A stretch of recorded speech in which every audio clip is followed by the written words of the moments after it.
Good afternoon, students. This topic, the next one, is social order. Okay, so it's a simple topic. Let's see what social order is. When you are in college, you all have rules and regulations. So what happens when you have rules and regulations? Just imagine a college without rules and regulations and a college with rules and regulations. How will students behave differently? In a college without rules and regulations, there will be no order. Everybody will do whatever they feel like. Whereas when there is rules and regulations, there will be order. So people will come on time, do correct things. Okay, so same way in the society, if there is order, that means there is control of violence. Just imagine if there is no police in our country, what will happen? Then people will start fighting within themselves. There will be no order. So social order helps to control violence in social life, and the element of predictability in the social group is present. Consistency in behavior is present. So if you have social order, that means there is predictability. Everybody will do things on the right time at the right way. For example, if there is no social order, just imagine the ration shops, how they will be, how people will work during coronavirus. Will they listen to the government? No, they will not listen to the government. So there will not be any predictability. The life will become unpredictable. Same way, there will not be consistency. Consistency means doing the same things again and again. People will not wear masks if there is no social order. People will not have social distancing if there is no social order. So social order in the society helps our life to become better, our life to become going in a proper way. Consistency in behavior, predictability, and prevention of violence. So that is how social order helps in the society. So it helps to maintain organization or normal behavior. Okay, you are organized. If there is no social order, then society is disorganized and there will be abnormal behavior. There will be fighting, problems in the society. So social order maintains organization in all parts of the society. All the individuals of the society. A society is made of individual persons. So all the individuals, they follow the same rules and they follow the standards, values that are maintained. So every single person in the society maintains order in the society if there is social order. For example, just imagine standing in line to buy tickets. If there is no order, then everybody will be crowding around the same window to buy tickets. Okay, but if there is policeman standing there, people will stand in line and there won't fight. So that is how order helps in maintaining organization in the society. So this social order is present everywhere. It is present in organizations and institutions like Karigiri, CMC. We all have order. So it is present in organizations and institutions. It is present in communities. So every community has order. Then formal and informal groups in your church, in your temple, in your mosque, everybody has order. And not only here but in the nation, as a country and all over the world, every society has social order. There is no society without social order.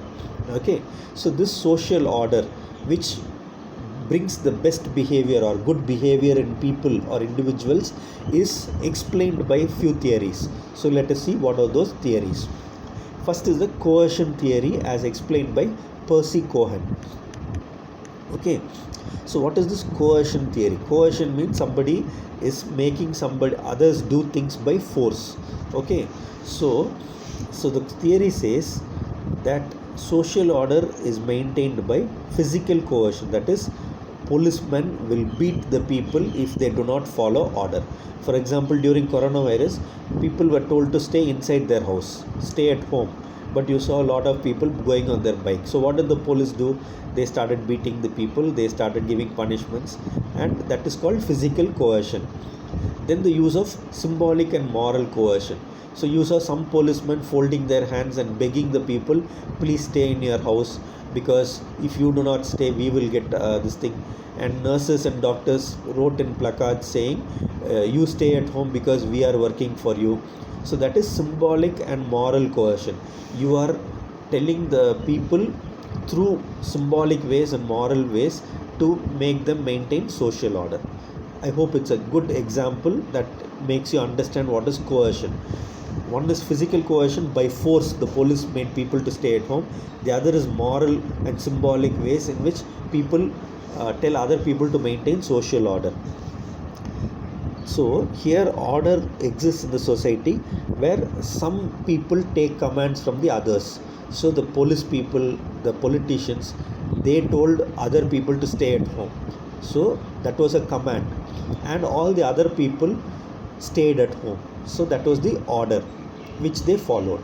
Okay, so if they do not follow that order, they were threatened with physical punishment. They were told they will go to jail, they will have to pay fine, their vehicles will be confiscated. So these are all physical punishments. Also, if they do not follow, they were told that they will lose their social status. They will be made to look like wrong people in the public.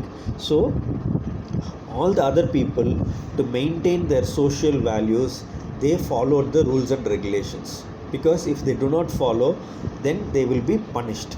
So this is the way, this is called coercion theory.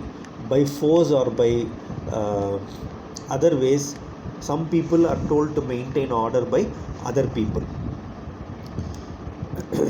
You already know about conflict. Conflict means fight between two people or two groups of people. So there is always a fight going on in the society. Some of the fights you can see, when they hit each other you can see, but some fights you cannot see. Why? See, in the government and the opposition is always fighting, so that is conflict.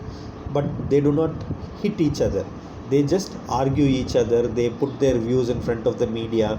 So that is a conflict. So there is always conflict between men contending for positions of power.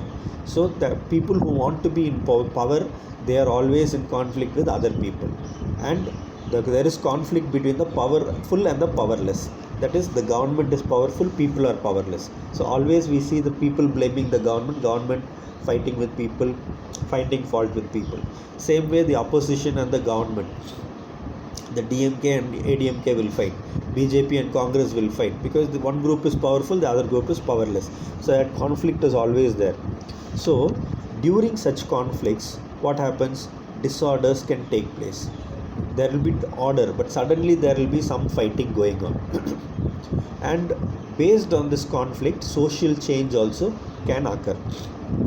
So there are some benefits for the society when there is social order. There are some benefits when there are conflicts also, but there may be negative effects also because of conflicts. Okay, there is some criticisms of this coercion theory. What are the criticisms? The first thing is, there are some societies where there are no authority, like we were talking about punishments, somebody is giving punishment. But in tribal societies, there is no position of authority, everybody is equal, but still they maintain social order. So that is one criticism of this theory. And in the tribal villages, there are no positions of authority, no political units, there is no government. All the people live together as a single unit, they are happy all the time, there is no fighting, they maintain the social order without any coercion. So this coercion theory has a negative point. Then the next thing is, exercise of power may achieve some degree of social order. For example, if I tell you, you have to do something, then all the students will do. But if repeatedly I tell you the same thing, slowly you will stop doing it. Okay, so the same thing happens in society. Initially, when the government told you have to stay at home strictly, or everybody stayed at home, but slowly people started coming out of their house against the police. And in countries like US, people came on the roads and protested the government because they were told to have lockdown. So this social order through coercion may work in the short term, but in the long term it cannot work. soon there will be some opposition and violence which will overthrow it. So this example you can tell during coronavirus lockdown in USA. Initially, when the government announced lockdown, all the people stayed in the house. But within 1 week or 2 weeks, people told our job is important. We cannot stay at home all the time. So they came on the roads. They started fighting with the police, and soon there was conflict. And the government had to back out and say the lockdown is over. So this type of coercion can fail, and that is another criticism of the theory. Okay, so two criticisms. One is there are societies where coercion is not present and still there is social order. The second thing, the powerful people may coerce the other people, but soon there will be opposition and fighting and the coercion will fail. So these are the two criticisms. Next is the interest theory. So as the name indicates, interest theory means somebody has some interest or benefit out of the social order. So I'll just ask you a question. If there is no fighting in the society, if everything is normal, people are happy, will you be happy? Yes, all of us will be happy if there is no problem in the society. So whose interest is it that there is social order? Everybody's interest. Everybody will be happy if there is social order. Okay, so that is what interest theory says. Social order occurs because of a contract between people. Contract means agreement. So the government and the people of the country make an agreement. The government says you all be peaceful, do not fight with each other. People say okay, we'll be peaceful, you also give us good benefits, you give us money, you give us good jobs. So the government and the people make a contract and they live happily. Okay, till there is a conflict, till somebody says I don't have enough money or I don't have enough this thing, there is no problem. Then social order also results from unintended consequences of many men separately pursuing their own interests. For example, Mukesh Ambani, Reliance company owner, he is on his own way of creating companies. He created the Reliance Jio, he created petrol company, and he is on his own path. So what is his aim? He wants to build a big company, he wants to become more rich. But what happens because of that? There are thousands of people who are getting jobs because of that. Okay, so he has his own interest, but other people also benefit because of that, and there is social order. Same way the government says, okay, I want to give jobs for thousands of people, I want to reduce the tax, I want to do this, I want to keep the people safe from coronavirus. So these are the ideas of the government. So people feel okay, the government wants us to be safe from coronavirus, so let us follow the rules of the government. So when one group of people decide that they want social order, the other group also follows that rule. So this is in both the people's interest. So this is why it's called the interest theory. Everybody is interested to benefit from the social order. If there is fighting and social disorganization, everybody will suffer. Okay, so people would rather have peace in the society and social order instead of fighting. When does disorder happen? When the rules are changed, when there are new rules, and when people do not follow the rules, then disorder can happen. So what are the benefits of this interest theory? The first thing is, it talks about human will, that everybody as a human being wants peace in the society. So that is some positive benefit of the theory. The other thing is, disorder is never fully achieved. That is, there is no society with complete disorder. Every society has some order because everybody will benefit from the order. But there were some defects of this theory. What are they? The defects is, there is no proper explanation of the derivation of interest, how this interest came, how this interest first got created. There is no explanation to that. So that is one disadvantage of the theory. The other disadvantage is, it assumes that every person will adjust with the other people with perfection. But this does not happen, because someday some alcoholic person will fight with other people, or people who get angry with each other will fight.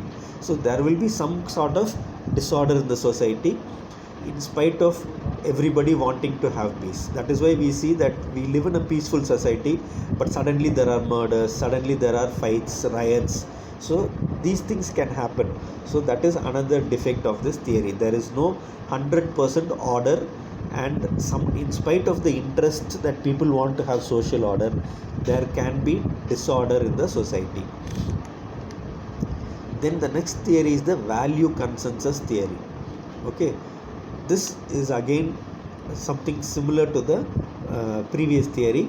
Here it says that there is minimal consensus or agreement on values that are considered moral, and that helps to maintain order. So in India, for example, every male and female thinks that we should have only one wife, one husband. So that agreement in the heart of the people, that maintains social order. Okay, so that is what makes us human beings. Okay, so I'm just giving an example, this as an example. Same way, all of the people in the society want their children to be educated. Everybody wants their child to be educated.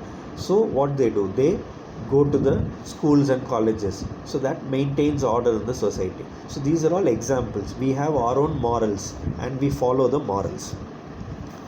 So there is commitment between people and they follow the authority. These are the basis of the theories. There is commitment of people to each other. They follow the rules and regulations and they follow the government authority. So that helps in there is a unwritten agreement that every public person should follow the rules of the government. So this unwritten minimal consensus or agreement helps to maintain order. So what are the disorders and changes that can happen when people do not follow this theory? Some people may not be educated, some people may be brought up by bad parents. They will still fight in the society and they are never fully committed to peace in the society. And some people will abandon their commitments. Initially they may be committed, but later they may not be committed. That is why we have fights in the society, because between religions, between castes, upper caste and lower caste, slowly these fights increase and disorder occurs because people do not follow the minimum agreement that they have in the society. So what are the weakness of this theory is, it fails to show how consensus can be reached without social order. Okay, so there is no explanation of how this agreement has reached without social order. And then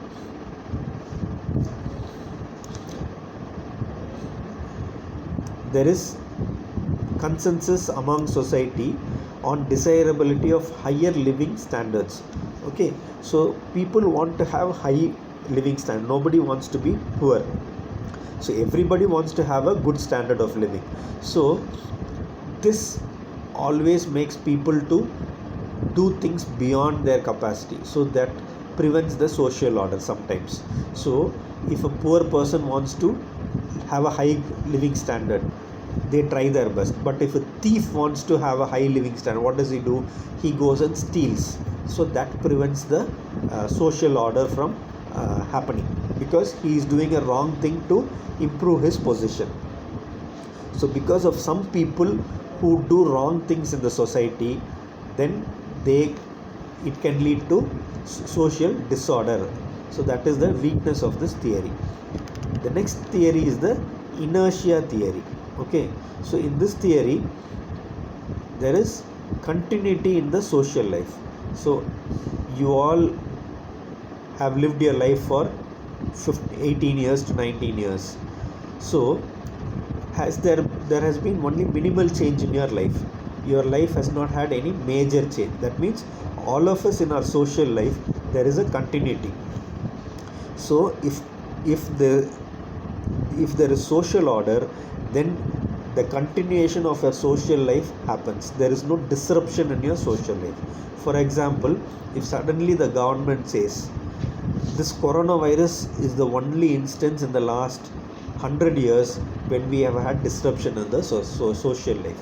Okay, so very rarely, like if there is a war, if there is a pandemic, then your social life gets affected. But otherwise there is continuity in the social life, and that maintains social order, and it reduces the amount of change. But in spite of this, none of these theories could completely explain social order. So each of them have their own benefits and disadvantages.